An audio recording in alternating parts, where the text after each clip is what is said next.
Mislim, da so te predsedniške volitve enkratna priložnost, da se stranka še bolj poveže, da se okrepi in da z močno motivacijo gre v naslednjo desetletje, kajti Slovenija in Evropa potrebujeta krščansko demokracijo in mi tu gradimo temelje za prihodnost.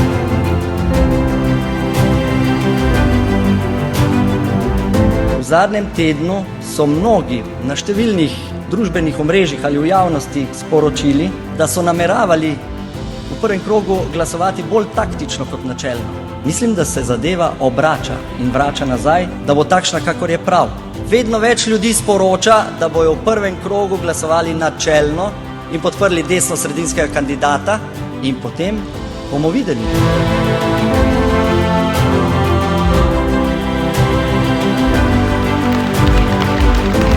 Čas je za desno-sredinskega predsednika Republike Slovenije.